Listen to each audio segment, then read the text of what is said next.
You don't happen to have some identification, Detective?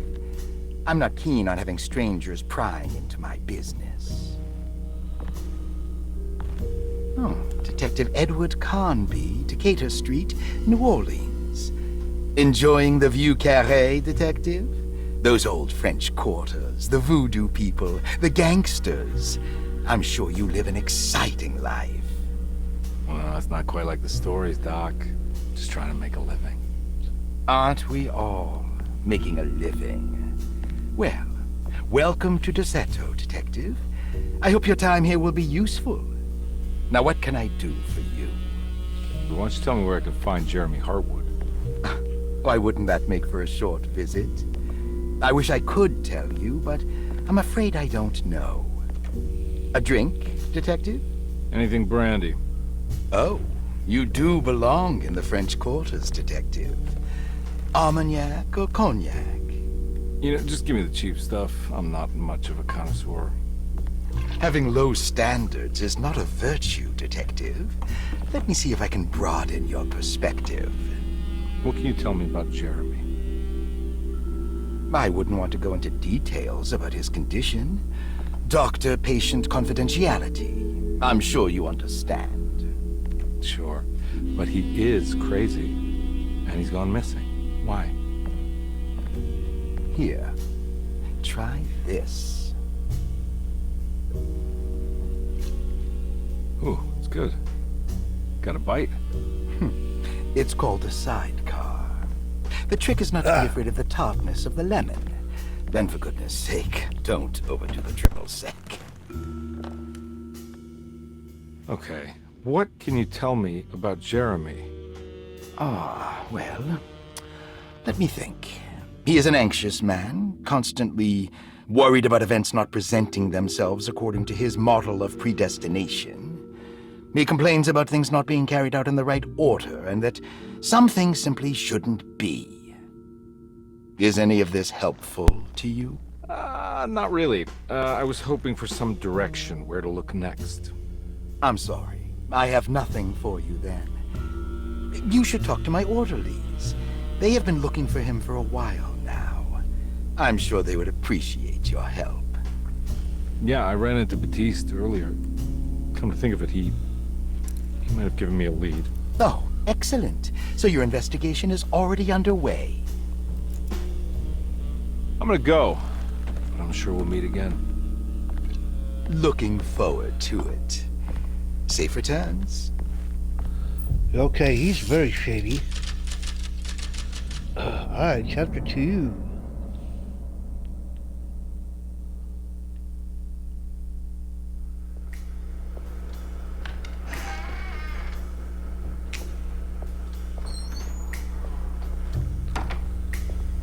Detective Carnby, where did you go? I was just talking to Dr. Gray. You disappeared. No, it's not what you think.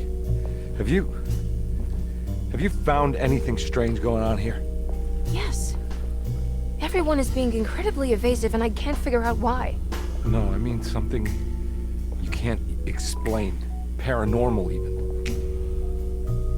Detective, I really need you to get yourself together. I can't do this alone. Forget it. I'll figure it out. Yeah, she thinks we're nuts. Do you want to come see Dr. Hello? Gray? No, I want to try something. With this talisman, I think I can follow Jeremy to the place he mentioned in the book. What was the name? Do you remember something Spanish? Tarawea. Yeah, that's where I need to go. Detective, are you gonna be all right? Yeah, of course. Go talk to Dr. Gray. We'll rendezvous later.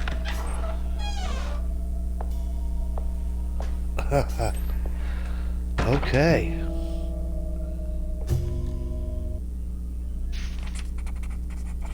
This talisman brought me back from the French Quarter in the blink of an eye. If Jeremy can travel so easily, then he could be hiding anywhere, even Tarawea. If he can do it, so can I. I just need to figure out how the talisman works. Yeah. Okay. Ring the bell. Oh, rubber stamp. Not sure why we need that.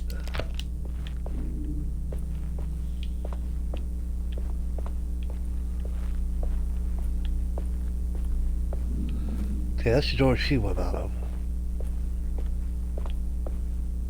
I think. Let's go in here first. Locked door.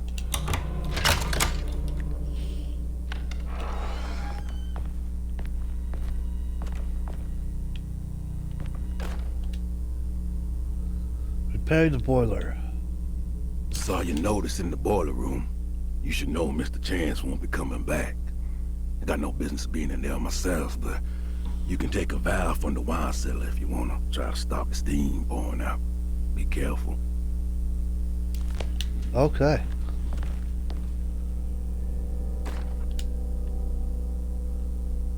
Seven patient Dr. Elmore directory. Lee Gray is DeSeto's chief doctor. Accounting and all administrative work is handled by me, Paul Waits. Magdalena Thompson, or Mags, is responsible for the household. Jean-Baptiste and Charlotte Tabois are responsible for keeping the guests' medical regimens in check. Finally, Jack Chance is our gardener, who can occasionally be seen in the conservatory, but is for the most part busy outside. There are currently 6 guests at DeSeto. Malcolm McCarthy and Ruth Tallant reside on the first floor. Jeremy Hartwood, Elisabetta Perosi, Grace Saunders, and of course Cassandra Beauregard live on the second floor.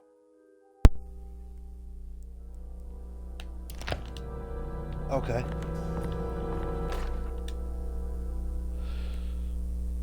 Broken plates. Paul, you're right about the plates on the boiler and the clock. Plates. They have been sabotaged, and I think I know who did it.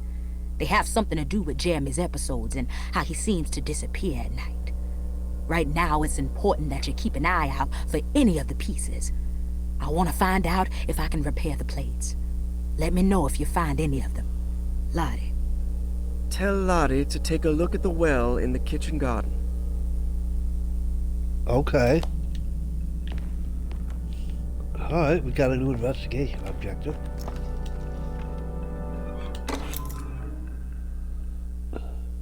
Room key number 6.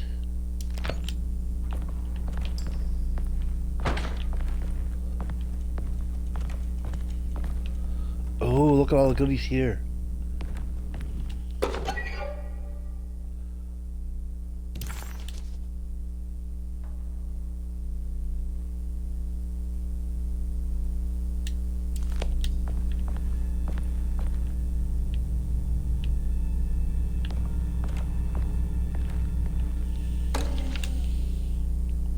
Patient files.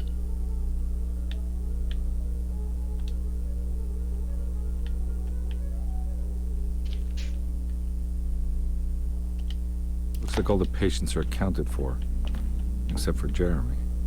Yeah. There's no way I can get into this thing. Better leave it alone. Oh, well, that's too bad.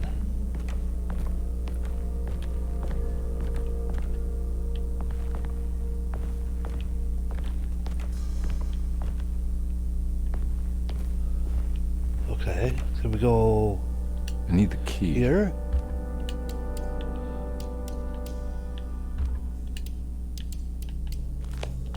Nope, neither one of those will work.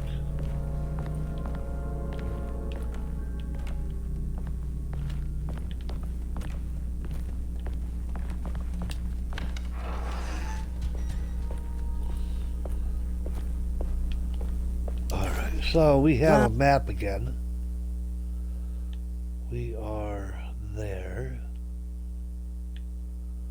We need to go.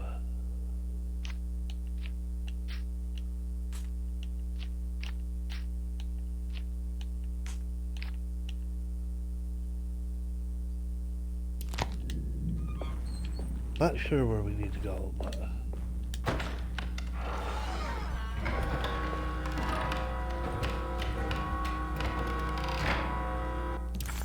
Map has been updated.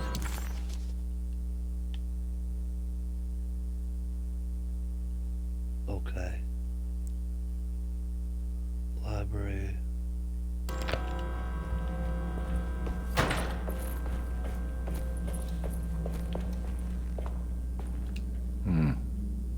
key. Oh, another one.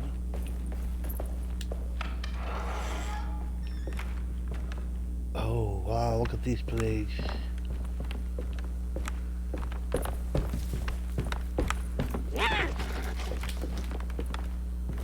What the fuck? Huh. You all heard that, right?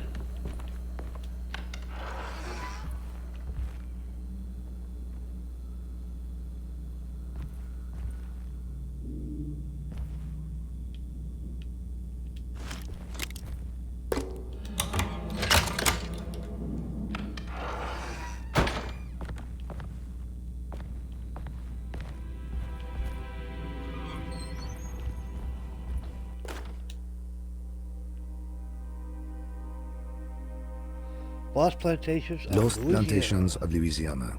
Thierry Briglow, 1917. Deseto was a small plantation on the eastern shore of Lake Pontchartrain. The land was considered difficult for industry and was sold for only $30 to Elijah Pickford in 1818. Pickford employed hundreds of workers from nearby New Orleans to clear the woods and build a small plantation mansion facing the lake with a striking Greek Revival temple facade. Deseto kept a modest production of barrique tobacco and indigo that persisted up till the Civil War. During the antebellum era, Deseto was the source of many rumors concerning voodoo and witchcraft. People who traveled the lake reported seeing people dance at night in front of bonfires, bleating and wailing. On June 17, 1862, Captain J.W. Norton of the Union Army recounts leading a raiding party from ships anchored in Lake Pontchartrain in order to seize control of Deseto and free the slaves working there. The captain was surprised to find the workers fighting back with unprecedented zeal. Norton's account describes these men and women as enraged with fanaticism. Pickford reportedly tried to placate the raiders, but was shot in the confusion. Captain Norton left the mansion burning and retreated to his ships with his men. Deseto was left in ruins for several decades. The ownership of the land was long disputed and returned to the Ledoux family in 1901.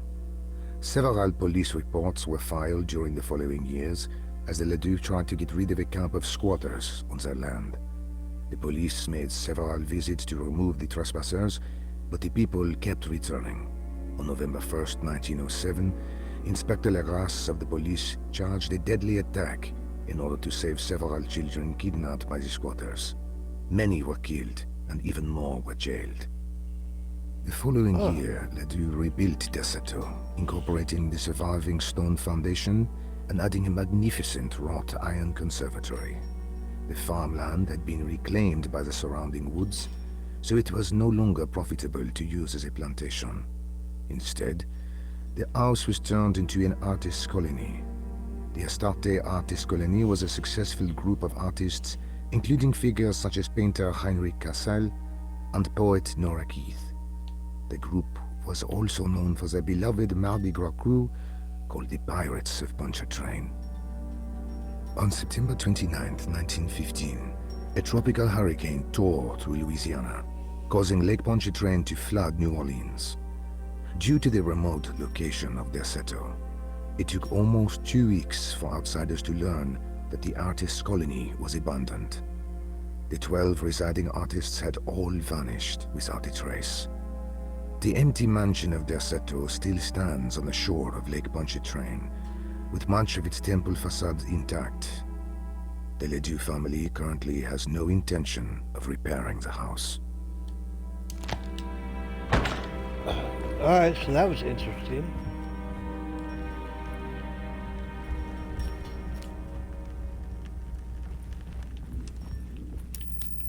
We need that